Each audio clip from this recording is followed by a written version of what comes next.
नमस्कार, अजस्ट्रो मनी गुरु में आप सभी का स्वागत है। मैं हूं आप सभी के साथ दीक्षा। अजस्ट्रो मनी गुरु से आप सभी से मुखातिब होती हूं। आज की तारीख है 4 अप्रैल, वार है गुरुवार। शो में हम बात करेंगे बारीक चावल के बारे में, जिसमें धीरे धीरे और बढ़ने के आसार नजर आ रहे हैं। अंतर्राष्ट्रीय बाजारों में बासमती प्रजाति के सभी चावल के भाव ऊंचे हुए हैं और पड़ोसी देश जो सस्ते भाव पर निर्यात कर रहा था, वहां भी माल की उपलब्धि निर्यात के अनुकूल नहीं है, जिससे भाव बढ़ गए हैं। अंततः यहां भी बाजार धीरे धीरे बढ़ने लगा है।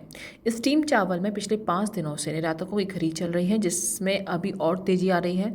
इसके अलावा सेला भी तेज रहेगा। बासमती प्रजाति के चावल का स्टॉक राइस मिलों में अनुकूल नहीं है और पिछले 4 महीने से चावल का व्यापार पूरी तरीके से ठप हो जाने से अधिकतर राइस मिलों में धान व चावल दोनों का स्टॉक बहुत कम बचा हुआ है।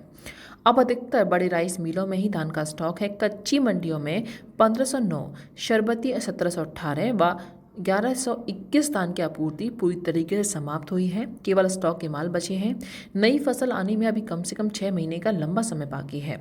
यहाँ हम ये मान रहे हैं कि सरकार द्वारा जमाखोरी पर स्टेप उठाया गया और पोर्टल पर चावल के भी स्टॉक देने की बात कही गई है, और इन सब के बाद भी केवल कच्ची मंडियों में ही धान का स्टॉक है। कुछ गिने चुने मिलों में ही कुछ माल पड़ा हुआ है, लेकिन उससे ज़्यादा स्टीम चावल के निर्यात ऑर्डर यूएसए, यूएई सहित अन्य यूरोपीय देशों में आ गए हैं। उनकी मांग निकलने से 200 से 300 रुपये बढ़कर पिछले 2 दिनों में 1718 स्टीम चावल का भाव 86 से 87 रुपये प्रति क्विंटल हुआ।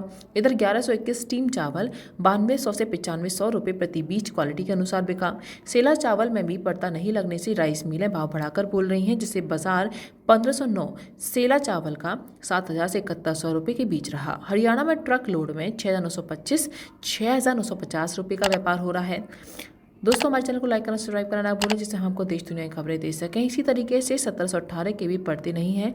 शरबती धान की मिलिंग पड़ता भी महंगा हो गई है।